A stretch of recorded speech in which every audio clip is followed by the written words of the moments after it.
it's me, Samuel Alexander, again. Um, now on to the third book. Hopefully, if you're seeing these, it means you've read the book. Best case scenario, that's what's happening. So, if not, we're 3 books in at this point, so maybe you should be reading them. This is from the third book, Rayland, from the I See Things in Blue series. She is the artistic one, I guess, in the friend circle. Singer, dancer, actor. That's her thing. She wants to be an artist. And I feel like a lot of these poems speak to that because it was really hard to pick poems for her story. So, yeah, I told you all was late. But I think I did okay with this book. Um, yeah, that's pretty much it. Since the brain's not functioning and I have nothing to ramble with, I'm just gonna start reading it. And this one is entitled My Heart 9. I followed my heart through hell and it left me there. It promised at the end it would be better. Told me that I'd come out of the fire new, reborn, a better me than the me that I was, transformed into a being greater than anything I could see myself being. It sung sweet melodies of strength through pain and hummed a tune of torture so agonizing it was actually music to my soul. And when I questioned its motives, how it led me astray before and I came out, well, not so good. It smooth talked me, sweetly caressed my fears and made my doubts disappear with the words it knew I wanted to hear. Lies it knew I'd make myself believe and follow it into the dark in hopes of the life I'd receive. Good things come through trials, they say so. I followed. Endured the pain of burning flesh, the fear of endless darkness and paths of jagged rocks that pierced my skin. The heart knows no bounds, and I lapped with it into the treacherous beyond. Deeper and deeper, with only its smooth, sultry voice as my guide to the other side. And at the deepest of deeps, where only the sound of my breathing echoed in the caverns, my body ragged and torn, my soul broken, my will shattered, and my faith in all things at its end, I heard a laugh, a sound of pure glee, almost psychotic, manic. And the more I listened, the more it seemed that this laugh wasn't clean. It was the sound of success, accomplishment. Here in the deep, my heart was laughing at me, telling me how I was so easy, and that I never learned, and thus was fooled by the same game once more, and then it was gone. No doubt to return, no doubt to return again. With promises I'll believe again, and then I'll find myself here again, mad at myself for believing again, only to be lost again in a situation specifically designed for me to fail at again and again until my failure becomes the norm. I followed my heart through hell, and it left me there to realize I'd never been gone.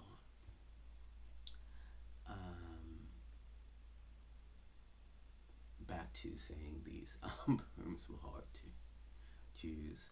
I think this one is another example of speaking to likely how they view Dario as his friends, because this is basically to trying to save him from, like, he definitely feels that he keeps trying to, break through and be somewhere else, but the cycle continues. You doing the same things and not getting different results. And another reason that it's in here is because, again, even though Dario is also the artist, he's definitely more not trying at all to make this a career move, even though he probably could. And the only reason that he sings via church is because that's what his mother approves of. And so that's why he does it. Um, so it is again an avenue to create a certain life for himself that doesn't really exist. Whereas on the other hand, from the artist's perspective, Raylan is full steam ahead. So she could easily see something like this as, an artist would. And it's not that difficult to make the leap to seeing her, seeing him this way, being easily susceptible to anything that his parents, who, you know, um, are not so good in my series, um, give him in hopes that it will end differently, and then it doesn't. Um, so that's really a big part of why it's in here, because unlike some of the other books, there wasn't really a whole lot of my particular brand of poetry that was extremely Raylan. So I had to, again, think outside the box and take it from, well, if I can't do that, what can I do? And writing from their perspective, since the book is named after her, of how they view their friend and the struggles that he goes through, was the avenue that I took with this one. And, artistic license involved, she is an artist. So I figured it would work. Hopefully it does. Who knows? This is a short one. I'm stopping now. I really don't have much to say about this except that it was fun. I genuinely, and this is one of the ones I really like because of how it travels through, you know, where it begins and where it ends. Ultimately, the ending is the beginning.